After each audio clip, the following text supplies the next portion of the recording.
Hi, and welcome to this session on loading and processing data using relational databases. So, in this module, we'll work with the Microsoft Azure Cloud Platform, and you'll need an Azure subscription in order to perform the demos in this module, but that would be later. We'll load and work with SQL data on the cloud using the Azure SQL Database Managed Service. Once we've loaded data into a relational database, we'll run SQL queries using the query editor available on the Azure portal. This is a browser-based query editor, and it requires no additional installation or tools. This is web-based. We'll then install SQL Server Management Studio on our local Windows machine and use this tool to connect to our Azure database on the cloud.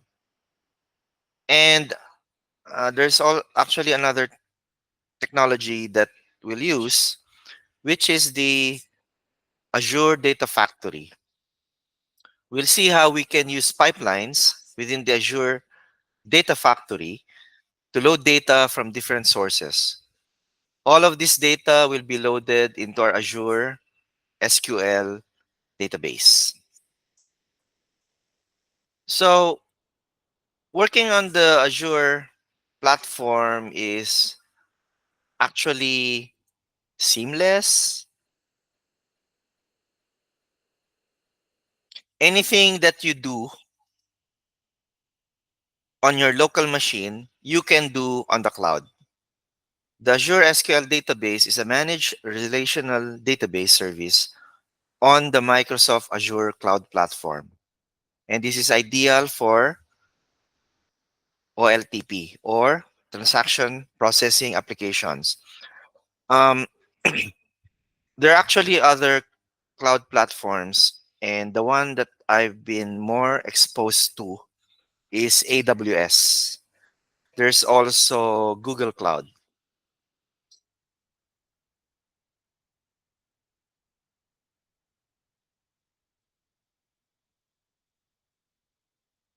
So some of the attributes of Azure SQL Database. First, this platform offers the same SQL Server database that you might be familiar with working on your local machine, but as a PaaS offering or a platform as a service offering. The Azure SQL database is predictable and works exactly like SQL Server because it shares the code base with MS SQL Server Database Engine. Now, as more and more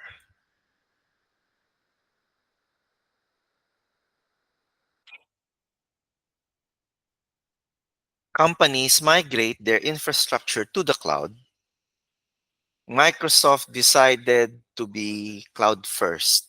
So, new features that are added to the SQL database go to the Azure SQL database first before they're added to local machine installations.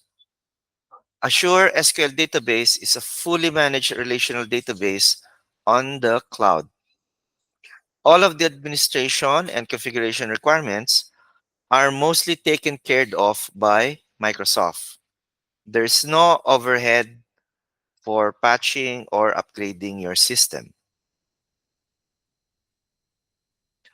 The Azure Cloud Platform offers a number of deployment options for your SQL database. You can deploy a single database that comes with its own set of resources, managed via an SQL database server. Now, a single database is isolated from other databases. This is standalone. And from the instance of SQL Server that hosts the database. This is the deployment option that we'll choose in our demos. Another option is to deploy your Azure SQL Database in an elastic pool. An elastic pool is just a collection of databases with a shared set of resources managed via an SQL database server. Single databases can be moved into and out of an elastic pool. And lastly, you can choose to deploy your SQL database as a managed instance.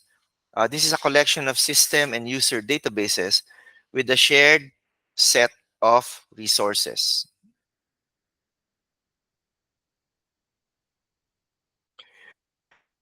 In this session, we'll connect and work with our Azure SQL database on the cloud using the SQL SSMS. SSMS is available only for your Windows machine. Actually, it has been around for a really long time. It is an old favorite of database administrators. SSMS has now been upgraded to work with all the SQL services, including SQL Server, the Azure SQL Database, and the Azure SQL Data Warehouse. Now, in addition to SSMS, another tool that we'll use on the cloud is the Azure Data Factory. This is a fully managed service meant for building complex hybrid ETL or extract transform load pipelines that serve to bring together data from disparate sources and thus integrating data silos. In addition to copying data from source to destination, Azure Data Factory pipelines can include Hadoop and machine learning transformations on your data. Now let's go to creating an Azure SQL database. Let's get our hands wet. So in this walkthrough, we'll create and set up an Azure SQL database on the Azure Cloud Platform. Later to work with relational data.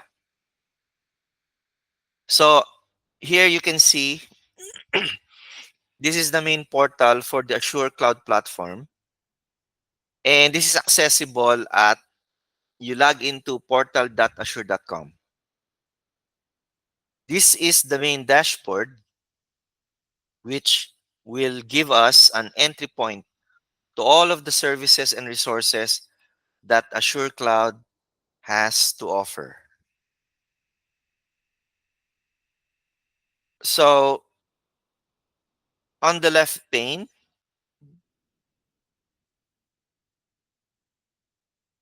you can expand this little arrow button here, and this brings up a navigational pane, giving you access to all of the Azure resources as shown here. This is where you have the link to create a new resource as well, and that's what we'll click now in order to create a new SQL server. I mean, a new SQL database. Go to the databases option, as shown here, and on the right-hand side, choose SQL database. This is the single database deployment option on Azure, which creates a database in Azure SQL Database with its own set of resources. And it is managed via an SQL database server. Every resource that you create on the Azure Cloud is part of a resource group. Okay.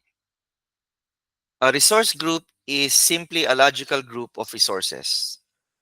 Now, I'm in this demo, it is going to create a new resource group called lunicorn-rg for resource group in order to hold the SQL database. And then we'll need to name this database. So let's let's let's simply call it Lunicorn DB for database. And I'm going to name the server for this database also, as you can see here, this one. Then let's create a new server here because we don't have any existing servers yet. Now, I'm going to call the server Luni. But actually, the full name for the server is luni.database.windows.net. The next step is to specify a server administration login there. This is the user. And then go ahead and specify a password, confirm this password, and specify where you want this database to be located. In this case, I chose East US and hit select. Um, a backgrounder. So um, this this East US is a sample of a geographical region where the database resource will be physically located. So there are hundreds others.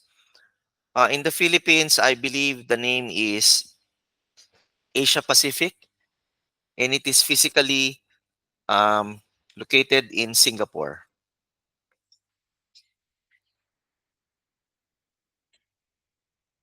Now, once you've created a database, you have the option to configure your database as well.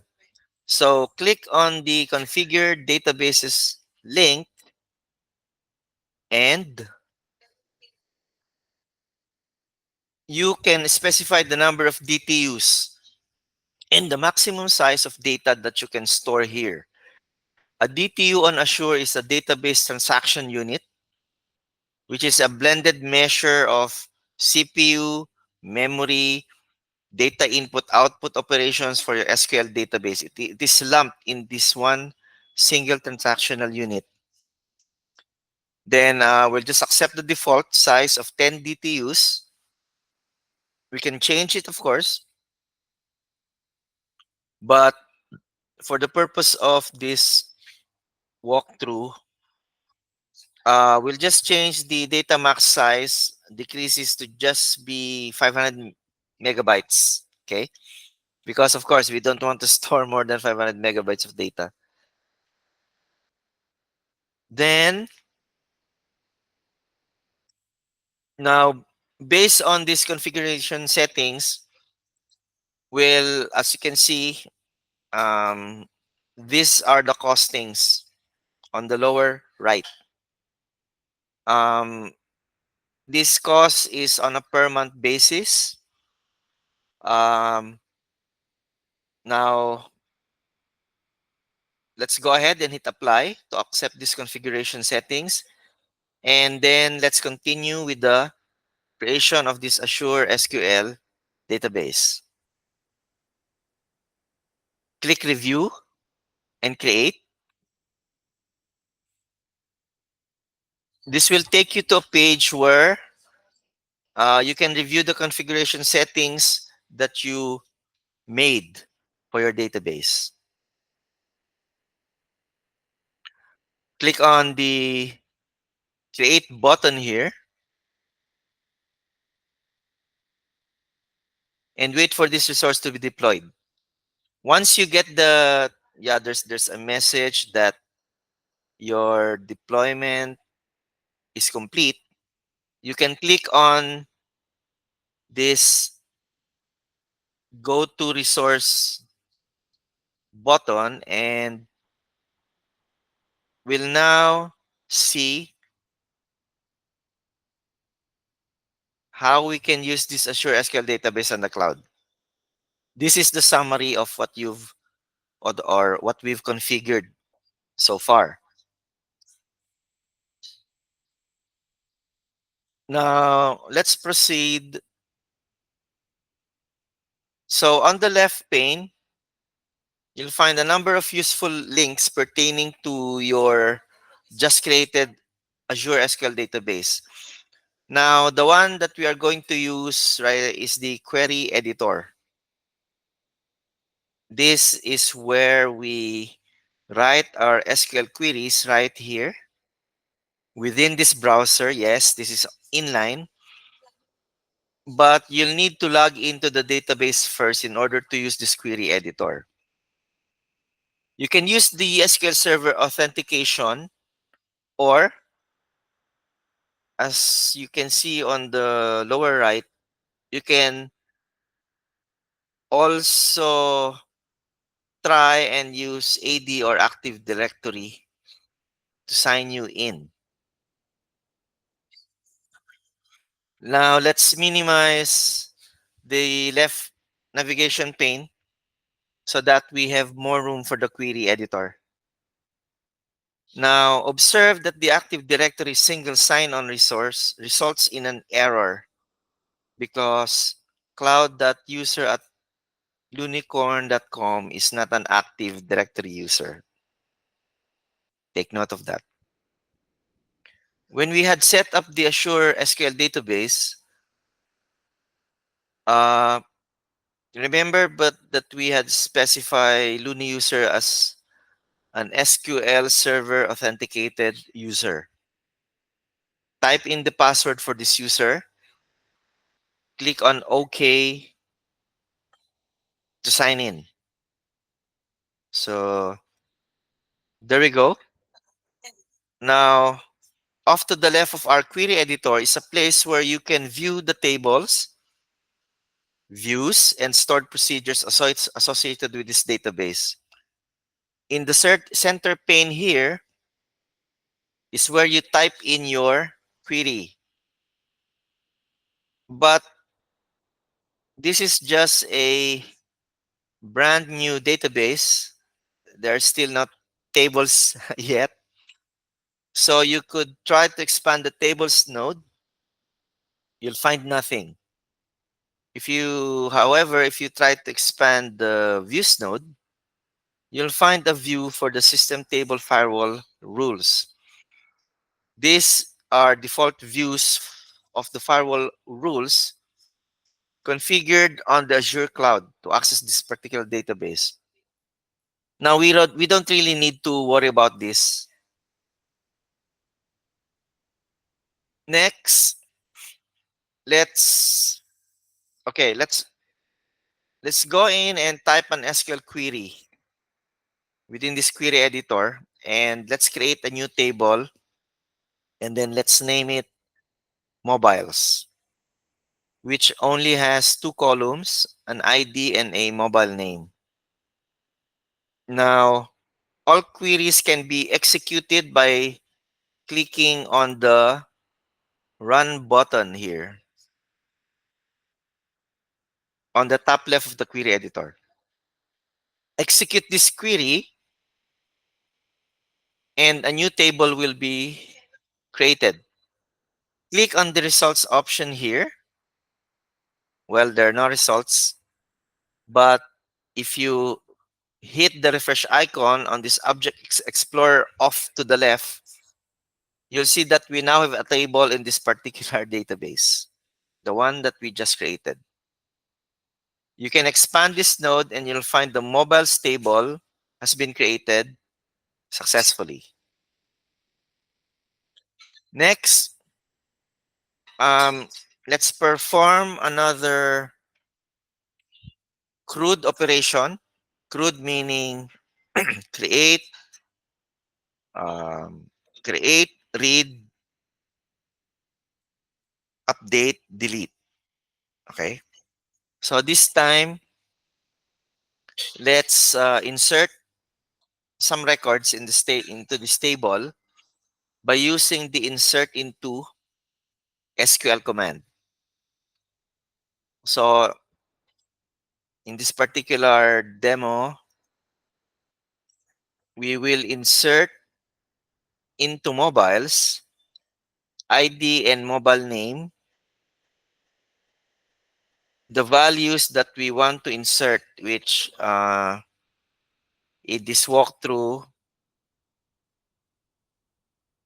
is 1 plus 6t. Okay. In the background, I've inserted two more records, so we could see now there should be three columns. Click on the run button, and there should be one row inserted. And on the query results, it is mentioned that the query was successful and it affected one row.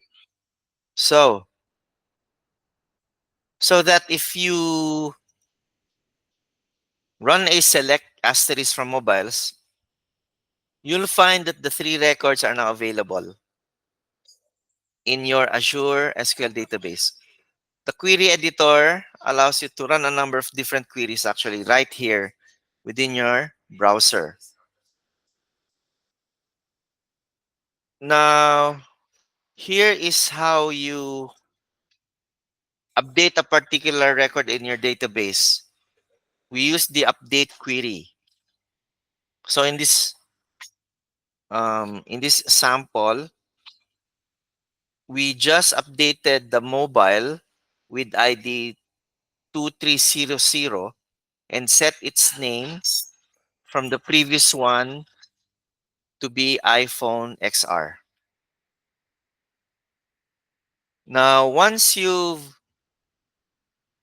run the update command, uh, you again would like to see what was updated. So you again run a simple run a select asterisk from mobiles table, and you see that your record has been updated.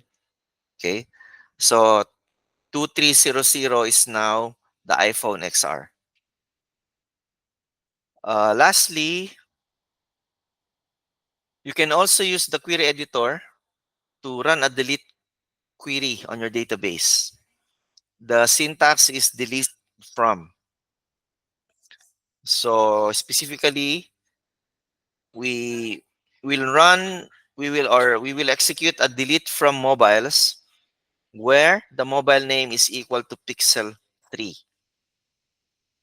And this should exactly affect one row.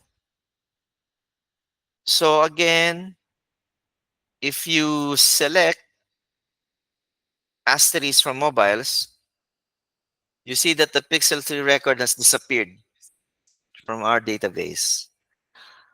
Um, this is all. Um, this is all that you need to know in accessing the Azure portal and the SSMS. On the next session, um, we will see how we can load data from a more realistic data warehouse such as yours. So Thank you for thank you for your time, and see you again on the next um, session.